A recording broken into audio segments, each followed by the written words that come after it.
families. So please share that. You know, definitely there'll be a time at the end that we can just kind of commune on what's working in our families and in exchanging that kind of information. So I encourage you to do that.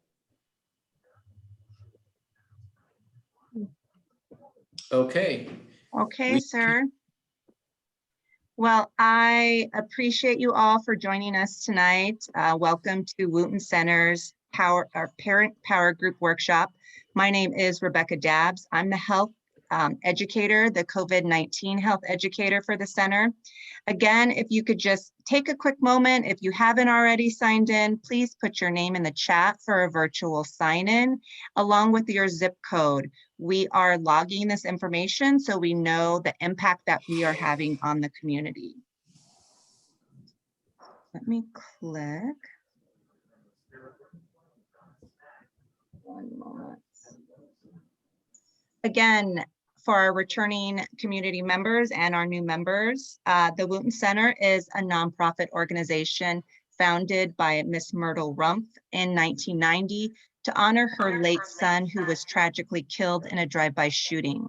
We provide free after-school and summer programs for students in grades 3 through 12 in the South Los Angeles area, as well as programs such as our Parent Power Group workshops to support their families. These workshops are presented in partnership with the Green Foundation and other donors, which can be found at www.wootencenter.org/donors. Hey, baby. So as our COVID-19 health educator, I want to share with you some great resources from the County of Los Angeles Department of Public Health. This is a valuable infographic that shows how you can reduce your risk for acquiring COVID-19 outside your home.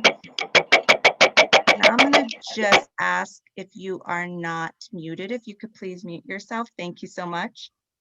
So the things that they're recommending to reduce your risk are the 3 C's. So you can do this by choosing to avoid those 3 C's, which is confined spaces, crowded places, and being in close contact with those who do not live inside your residence. Another way to reduce your risk is to take precautions by washing your hands, by still wearing a mask, giving yourself space and avoiding sharing food or equipment with others. And lastly, plan ahead by keeping informed of the latest information on COVID-19 and recognizing these precautions are only temporary. Even if they seem to be lasting, then we really wish they would. Additionally, remember to take these measures to protect yourself and loved ones from COVID-19 by, like I said, wearing a mask, washing your hands, avoiding crowded places and spaces outside of your home. For more information on these 2 slides, visit covid19.lacounty.gov. And as always, I will put these 2 links in the chat for you so you could reference later. So we have our 5th Parent Power Group this evening for our Spring 2021 workshops. As you all know, they're free and available to parents, grandparents, guardians, or anyone who is in a supporting role for young children and teens. They're held every Monday evening, 6 to 7. We just ask that you register at our events page, and I will put the link in the chat just for your quick reference. And for the entire month of April, we will be working on a series of workshops with Mr. Andrew Henderson titled Teaching Kids Responsibility and Discipline. So, Mr. Henderson, for over 20 years, was the executive director. Hold on, my screen. One moment. He is the executive director of Families for Children, Inc., and is currently consulting program officer for FFC Spiritual and Behavioral Health Centers. This organization is a behavioral health program operated by Families for Children. Mr. Henderson attended the University of California, Santa Cruz, where he received a bachelor's degree in economics. He attended California State University, Los Angeles, where he received a master's degree in counseling. Throughout his professional career, Mr. Henderson has been an advocate for youth and is credited with developing innovative programming to address this population. He created the Foster Youth Empowerment Workshop, which is a person-centered emotional and spiritual development program for TAY youth. The program consisted of a 4-day curriculum-based workshop in Big Bear, California, and it's taught the 7 principles of resilience, engage the youth in adventure-based counseling activities, and in the evening held communication forums where the youth were able to share incredible personal stories in an environment of trust and fellowship. Mr. Henderson has a long and distinguished history of collaborating with public and private organizations, such as the Wooten Center, to enhance the quality of life for youth families. And with that, I will turn it over to you, sir. I'm going to pull up your slides.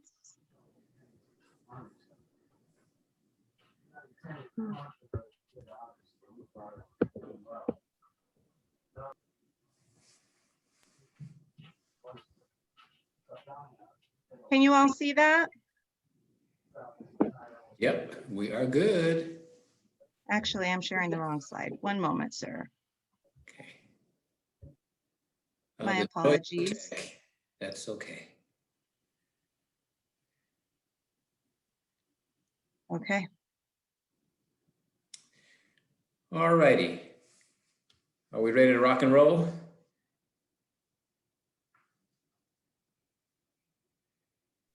Ready when you are, sir. Okay, yeah. So tonight's presentation, Teaching Kids Responsibility and Discipline, is much of what our 4 sessions support. That is affirming a lot of what we already know, introducing what may be some new concepts, but more importantly, trusting the process, right? Giving the process a chance to work. And so as we move through this process, we have to move past our individual family clutter, right? Oftentimes, it's not rocket science on what will make our students better learners. It's just paying a little closer attention. Sometimes it's just that simple. So hopefully this kind of reinforces that as well. Next slide, please. So motivating your student. So the purpose of this presentation is to suggest means for parents to approach their children and teenagers in ways that reduce friction or misunderstandings. So information on the normal expected aspects of development and those behaviors that may be cause for concern are presented. And then there'll be specific activities suggested for motivating, building self-esteem, and developing a sense of responsibility within the family. Next slide. So, self-esteem. I am moving this around here, okay. So today's discussion are going to highlight self-esteem, motivation, child's personal responsibility for learning, and then family activities to motivate your learner. Next slide. So self-esteem. So self-esteem refers to the sense of self-respect, confidence, identity, and purpose found in an individual. Next slide. So before we get into this, you know, there's a lot of conversation now about equity, right? Equity in social welfare, you know, equity in employment, you know, equity in our society as it relates to opportunity for the underserved or disadvantaged. And when we think about equity, sometimes we can't really attach it personally because it sounds like this political piece, but understand that children need to feel that their culture is respected in a way that allows them to grow. Because let me tell you, it's pretty much a circular kind of thing, right? Equity equals identity, equals self-esteem, equals motivation equals achievement, right? So when you hear equity, especially within the, say, a child welfare context, say it's a foster child, right? Or say your children may bring home friends of other cultures who may be experiencing things that don't make them feel whole, because our society is very rough in terms of making children feel safe and feel whole. So equity, cultural equity is important, recognizing that they need to know about where they come from and who they are. That's how this whole thing begins. So a child's self-esteem determines how he or she will act and learn. So it's important to begin helping the child develop self-esteem as early in life as possible. However, it is never too late to begin or to resume this assistance. Next slide, please. So points concerning children's self-esteem. So children with high self-esteem, well, they're self-motivated learners. They have high expectations. They get along with peers, parents, and adults. They are more self-managed and self-disciplined. They assume personal responsibility.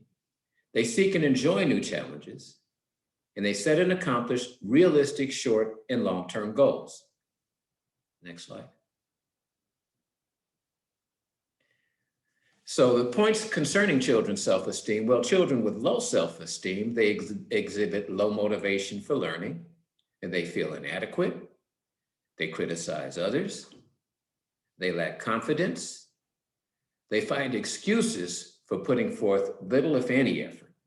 And then they find that their motivation to learn lessens. They are external or other motivated. Next slide, please.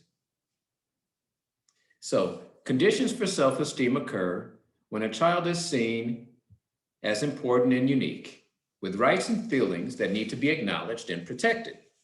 So children develop self-esteem when they have a sense of security, identity, self-concept, belonging, purpose, and personal competence. So I'm going to read that again. Children develop self-esteem when they have a sense of security, identity or self-concept, belonging, purpose, and personal competence. The next slide. So to support your child in having and maintaining a positive self-concept or identity, there are 4 actions you can take that will facilitate his or her efforts. You treat your child as an important person. Treat him or her with respect. So let's just unpack that a little bit. So we treat our children as important individuals. We always say that we do, right? I mean, that's, if someone asks you that, of course you do. But understand that it's as much about consistency as it is about anything else. And trust me, we are humans. We are not robots, so we are not always on point. But just understand how important that piece of the whole self-esteem continuum is, treating them as important as a person. So when we get angry or when we get frustrated, when we feel words that are not appropriate coming out of our mouths, because let me tell you something, one word can devastate a child for life. They carry that. Now, if everyone on this call thinks back to how they were raised, right? We've all had experiences, or something has been said to us that we still remember, or that influenced how we felt about ourselves. Kids carry these things just like we do as adults. They determine how they develop as adults. So be very, very cognizant that everything you say to a child now has impact on how what kind of adults they become. Because, we talk about accountability, right? We talk about taking responsibility for your actions. We'll see these 18 and 19-year-olds out there that are still pretty much adolescent in their behaviors and thinking. And, a lot of the conservatives and some adults that have achieved a certain thing will say, listen, they're old enough to know better.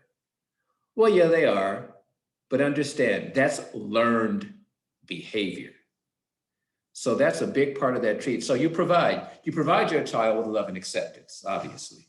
You provide your child with acknowledgement of his or her strengths and make positive comments to others about your child.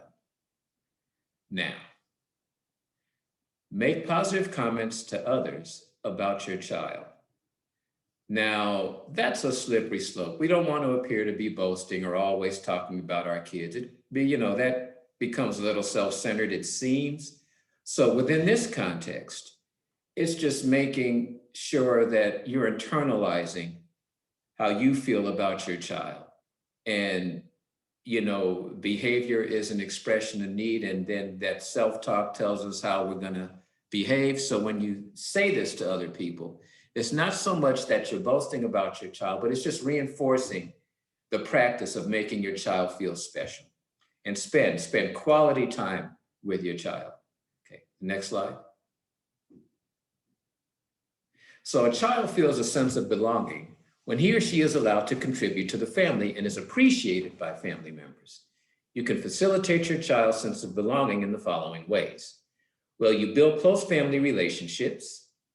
You teach your child how to be a group member. Encourage your child to perform service to others. Okay, let's obviously, again, a lot of this stuff is obvious and affirmations of what we probably do. I don't know if we do it enough or we forget how important it is. So build close family relationships is pretty obvious. Now, teach your child how to be a group member. How critical is that?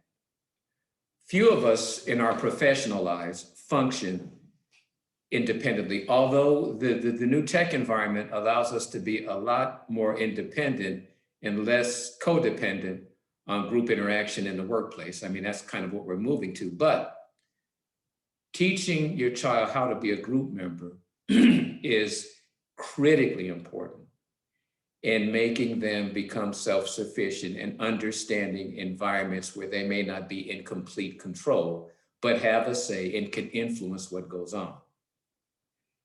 The worst thing you can have in an environment, some of you are employers and some of you have coworkers who are extraordinarily self-centered. And you see how that works in a group. So encourage your child to perform service to others. And again, when we talk about building character, right? All of the adults on this call give Christmas presents to others other than their kids. They comfort folks other than their kids when they see folks need comforting. And so then how do you feel when you do that, right?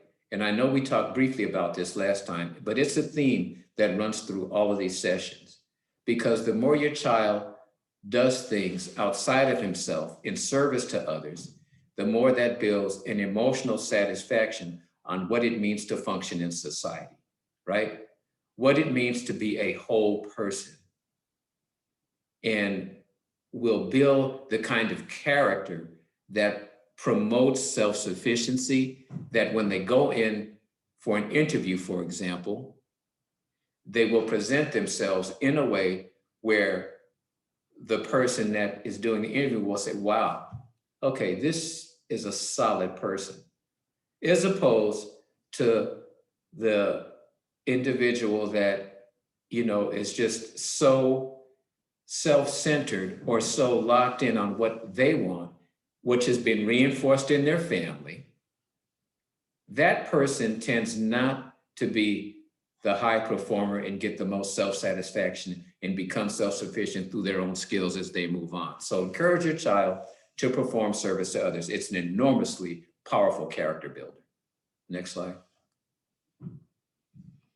So a sense of purpose occurs when children feel good about themselves. You can help your child develop and maintain a sense of purpose by doing the following. Well, you have high but reasonable expectations for your child to achieve. You help your child to set realistic goals and try to help him or her acquire the skills necessary to reach the goals. You demonstrate faith and confidence in your child's ability to complete tasks, and when necessary, you provide help. You expand your child's interests and talents by providing as many new experiences as possible. and you implement a reward system to motivate your learner. These are all pretty straightforward. Now let's just unpack number one a little bit here. So have high but reasonable expectations for your child. The whole can-do attitude is, again, a core tenet of building self-esteem, positive self-concept, and motivation, right? So we slice that down to where we build on little achievements, right? Your child may not know, what 5 plus 5 is, so we teach them 1 plus 1.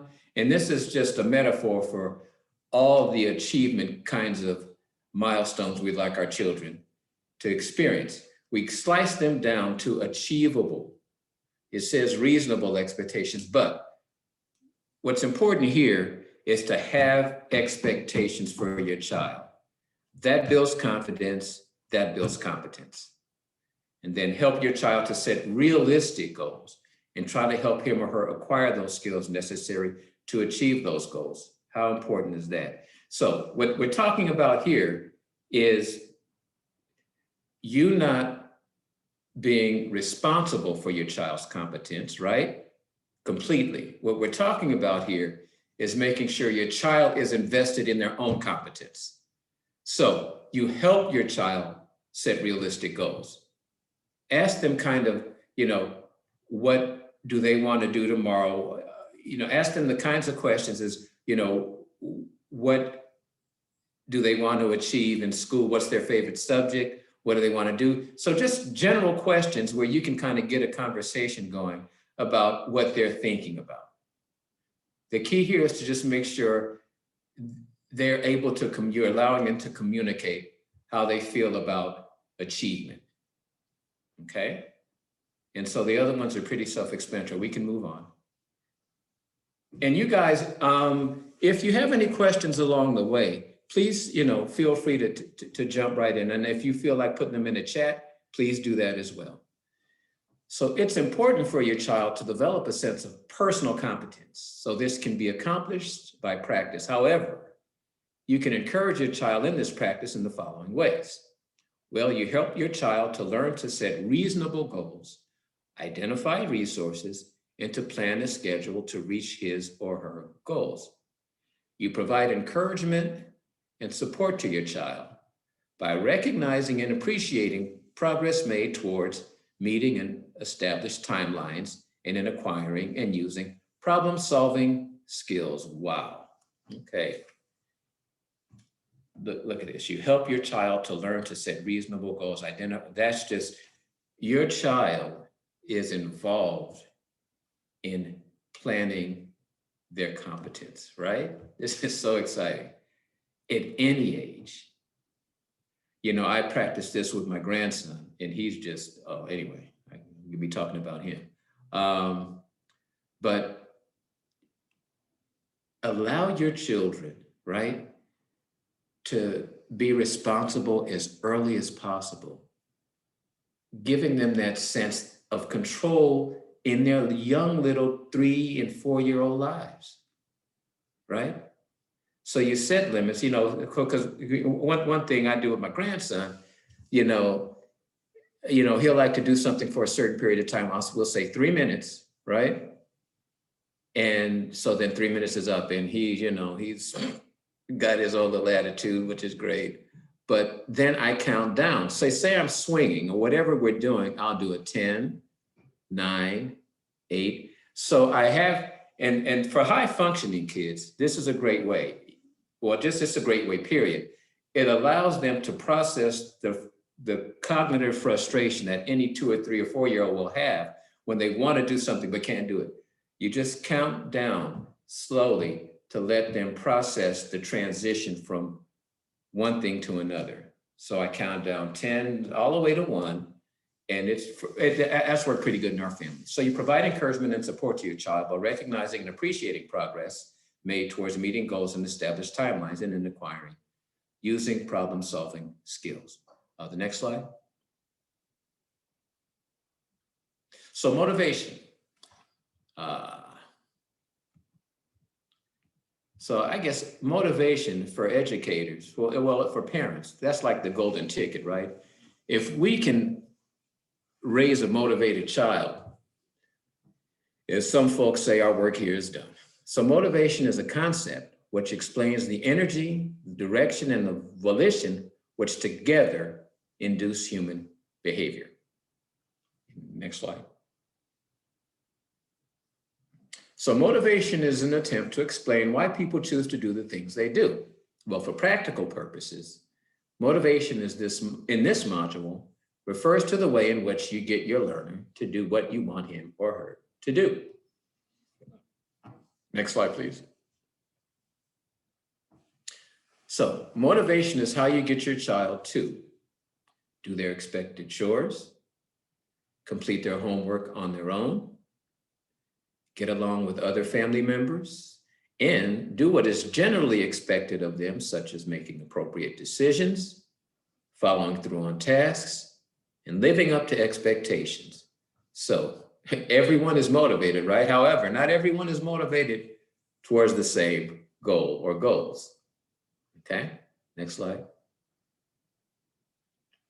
So there are two sources of motivation, internal and external. So internal or self-motivation, it is internal energy that drives students to want to learn.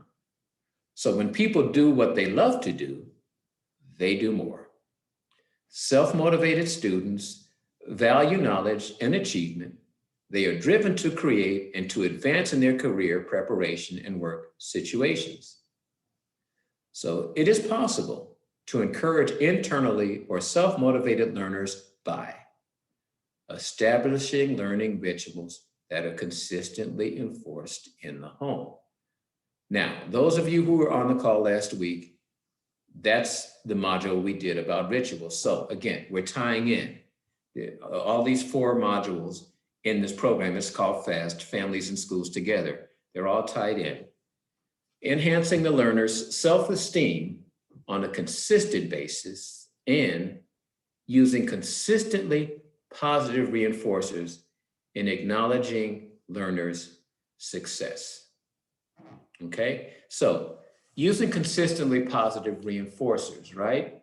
Well, positive reinforcers don't necessarily have to be material, right? I think we understand, we always talk about how important words and phrases are. Understand, those are super reinforcers. I mean, words have power. So it can be verbal reinforcements. Now, we want to build strong thinking young adults, right?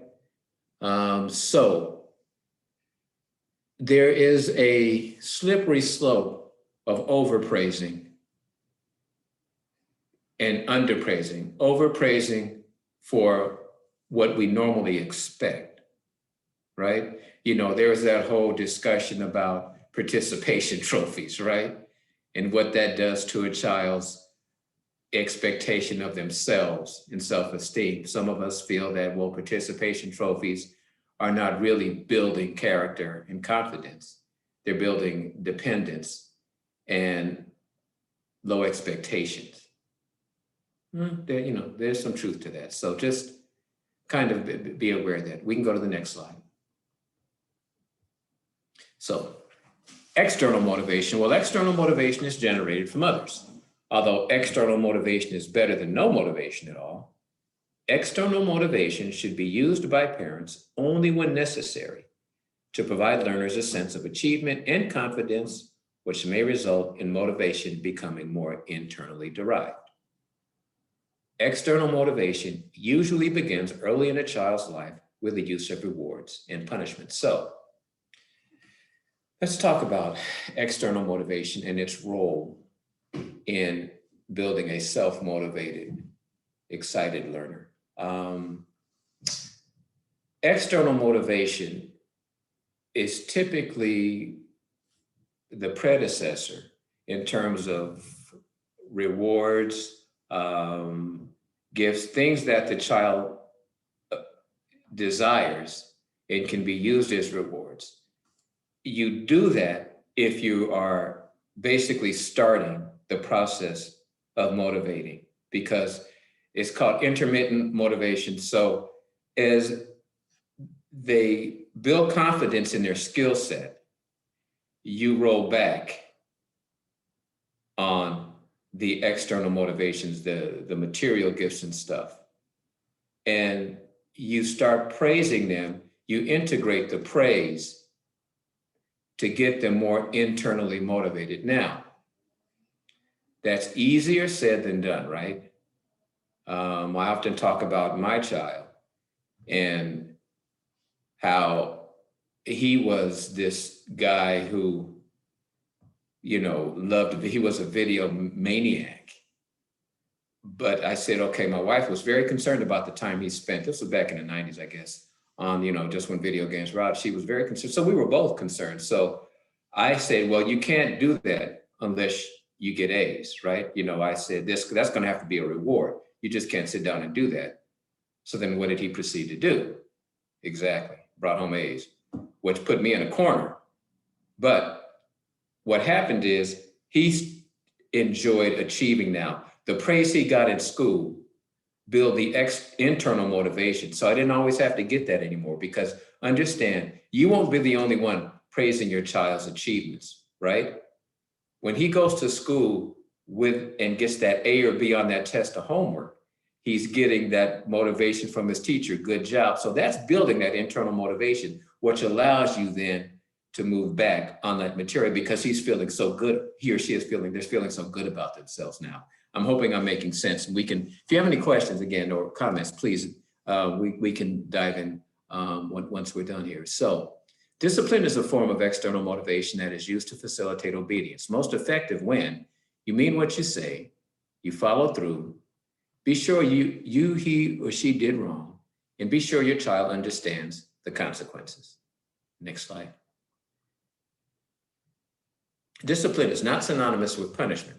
Discipline learned by knowing how to behave is optimal. This is a positive internal motivation approach, which leads to children having self-discipline, which in turn leads to responsibility. So discipline is learned by knowing how to behave is optimal. So discipline is as much building character as anything else, right? Remember, it's not synonymous with punishment. So that's important here. It's a teaching tool, not necessarily of something your children did wrong, but didn't do in a way that will improve their competence and their ability to be critical thinkers. That's where discipline, discipline is like, we see these folks and just shake our heads. How can they do all that coding or work that long or blah? That's discipline, and that can be taught. Okay, the next slide. So Reckler identifies 12 ways parents can facilitate their learners' motivation. So encourage by expecting your child to be competent and responsible. Provide enthusiastic rewards for effort and improvement. Provide support and security for any setbacks and fears. Continually appreciate small steps of accomplishment. Expect children to make many trials at certain behaviors. I'll read that again. Expect children to make many trials at certain behaviors. Applaud successes, regardless of whether they are large or small. Listen to your child's feelings as well as his or her message. Provide as many opportunities as possible for your child to develop and refine his or her skills. Help your child value his or her successes by sharing your happiness for the success. Have a set time aside or ritual to allow for skill practice. Again, the term ritual. Provide your child with security by setting and maintaining limits. Enjoy being with your child, providing love, support, guidance, instruction, and by modeling the values and behaviors important to you and your family. So I'd like to ask you guys, out of these 12, what jumps out at you? You can either chime in, commenting, or stick it in the chat. I'll give you guys a couple minutes to take a look to unpack these 12. But I'd like some feedback if you guys wouldn't mind.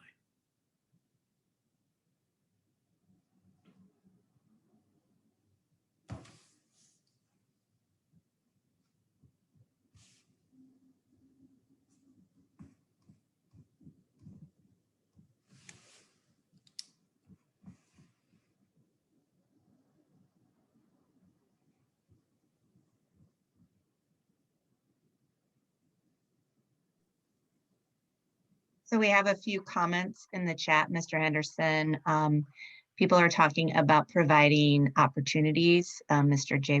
Williams, and positive reinforcement from Kat Matt. Thank you, guys. Absolutely. Again, what I think we have to recognize is that setting reachable goals, I love it. Yeah, absolutely. That we have to trust the process, right? I mean, because that's really all we can do. I know that until we had our first child, right? None of us were parents. So we might have learned a few things from our parents if we were fortunate enough to have good parents. But a lot of it is we just had to trust, that we knew how to do this thing that we'd never done before. And those comments are right on. Thank you. We can go to the next slide. So here we go. Child's personal responsibility for learning. Alberta, it's about time you got something in there. Thank you, my friend. So the child's personal responsibility for learning. So being responsible is to make sure something happens. It is making decisions. Making decisions to solve problems takes practice in learning about choices. My goodness, choices and consequences.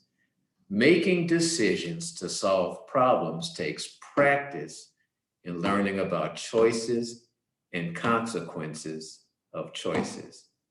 Now, that has so many applications in terms of the problems we're having as an African American community, the problems that many of our young Black males are having with law enforcement in other areas of their lives. It has to do with accountability, which is learned, right? Right now, that the trial, the Chavez, whatever that guy's name is in Minnesota, is on trial for that tragedy, right? So many of our young Black people are being victimized on one hand, but at the same time, a lot of the choices that we make as young people put us in positions that we should not be in. That's called accountability. So making decisions to solve problems takes practice in learning about choices and consequences of those choices. So we as parents have to make sure that our children understand that there's a beginning of an event and there's an ending of an event. And that includes all these law enforcement actions, who precipitated that event. It may not end well, but we have to take responsibility for the choices we make. Next slide.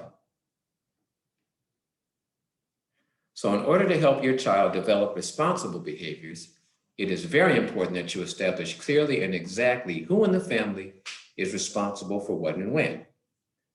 When children know what they are responsible for, they will feel more secure, learn to make decisions and plan for actions, and learn to be responsible for the consequences of their decisions. So beginning earlier in the child's life by stating expected responsibilities establishes lifelong patterns. So beginning early in the child's life by stating expected responsibilities establishes lifelong learning patterns. We can go to the next slide.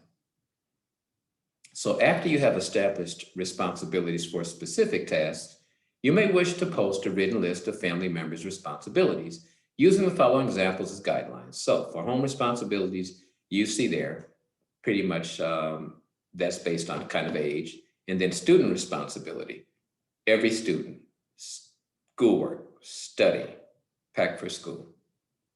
Okay, that's the visual learning aid that teaches them responsibility. The next slide.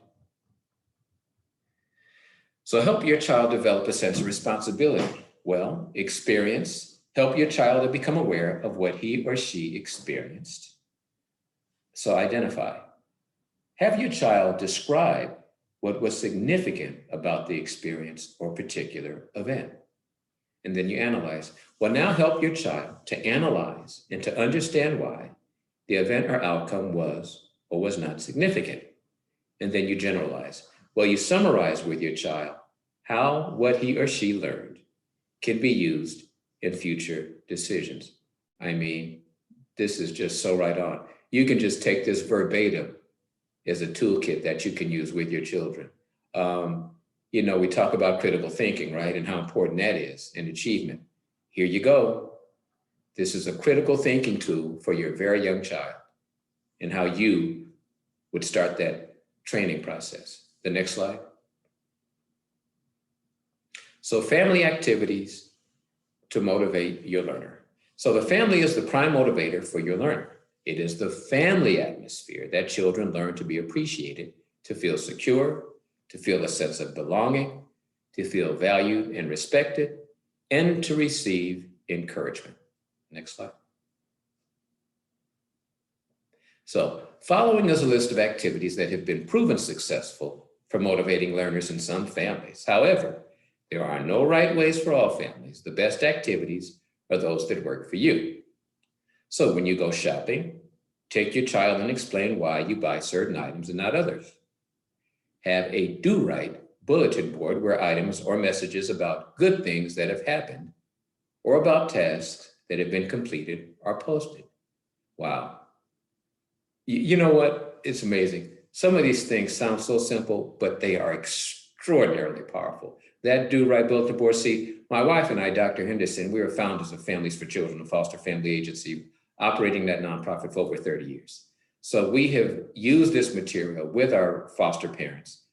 And that do-right bulletin board was probably one of the most powerful tools they had in managing and in improving the self-esteem of their children. So have your child make a collage entitled, I am okay and so is my family. Read together, both silently and aloud.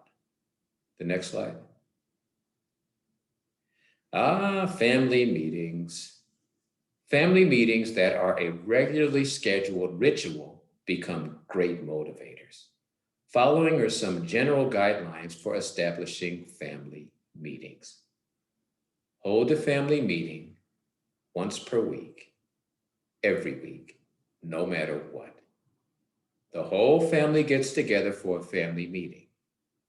This technique is for all families, single parent, two-parent families with one child or 11. Do not allow interruptions. Have one family member answer the phone and or door, telling callers they will have to try again later or leave messages for return calls. Everyone gets an opportunity to talk or express his or her feelings without interruption or criticism. Each child has the opportunity to say what is on his or her mind, to get things off his or her chest. There are to be no interruptions or criticism. If a child has nothing to say about his or her week. Okay, give me 1 second. My battery just got low. Let me get my, as I used to say on Saturday Night Live, talk amongst yourselves.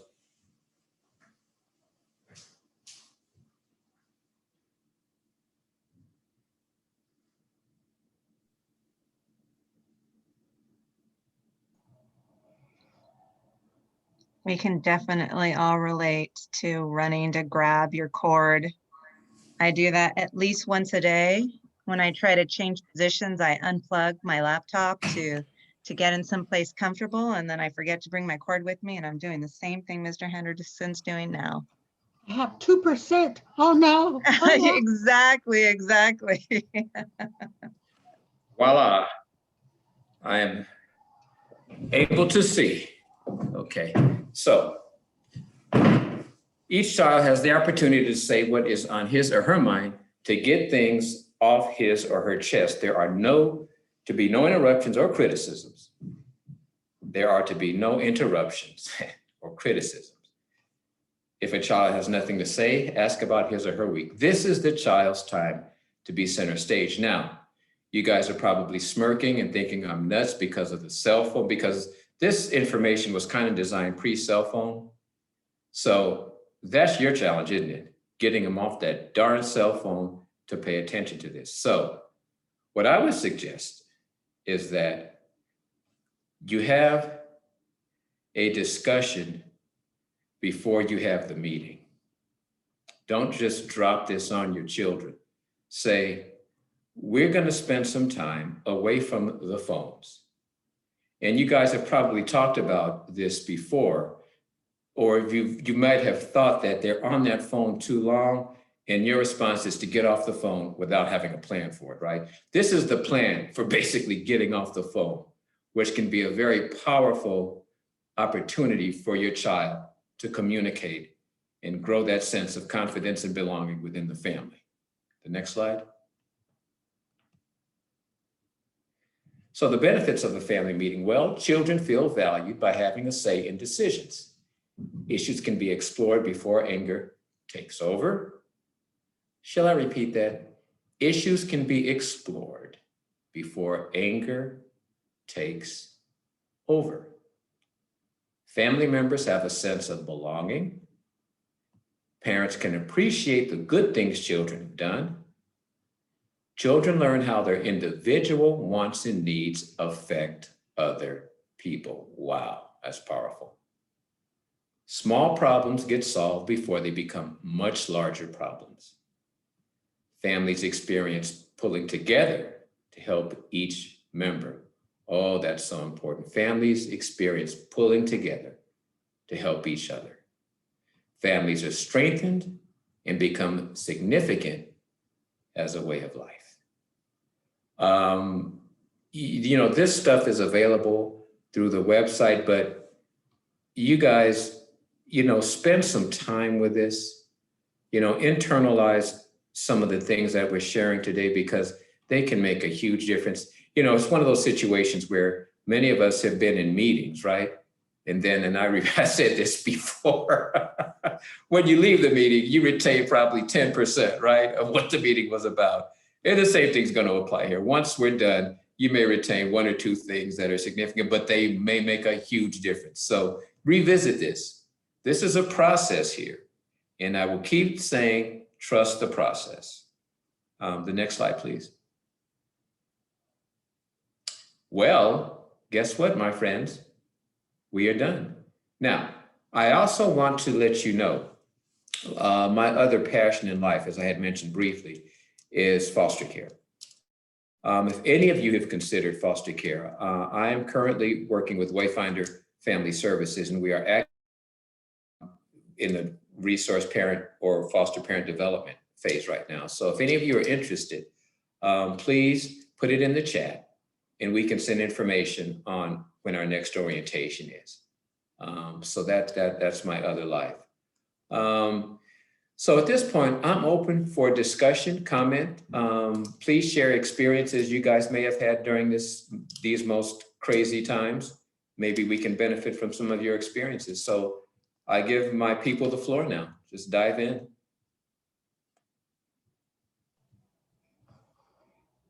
Actually, during COVID, my family has developed more structure.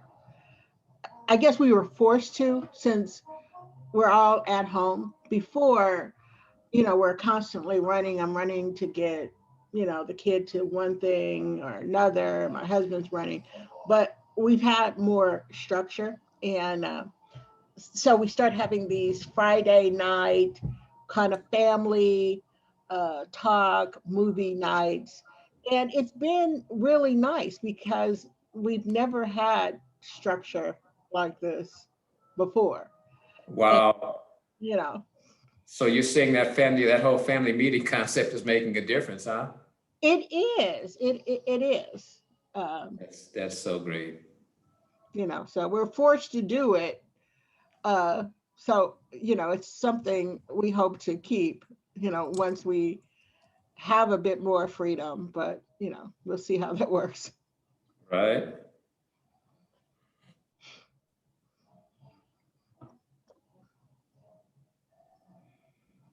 Mr. Henderson, I don't know if you can see in the chat, we have 2 participants who are interested in getting Wayfinder information.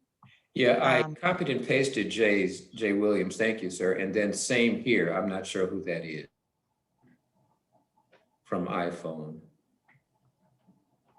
Oh, sorry, that's me. Good evening, everyone. I was agreeing with the family meetings. I actually joined Okay. the workshops at the beginning. I forget what month it was. Might have been in January when you first talked about family Oh, meetings. yeah.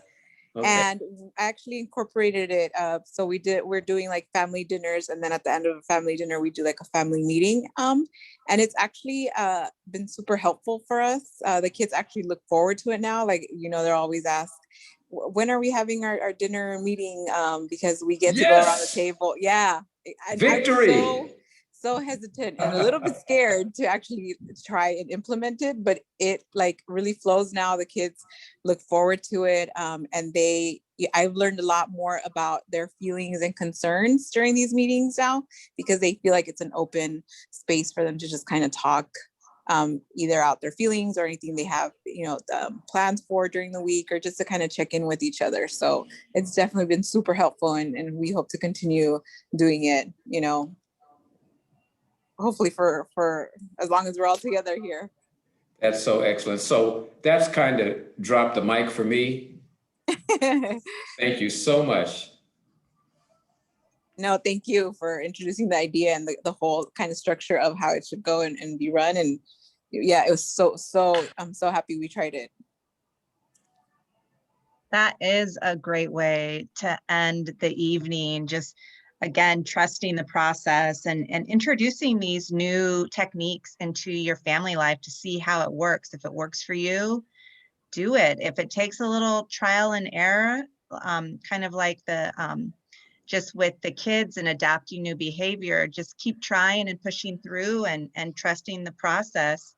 And hopefully it will open up a conversation that lines of conversation you never had with your youth before. So thank you, Mr. Henderson, again, for a great conversation, great workshop.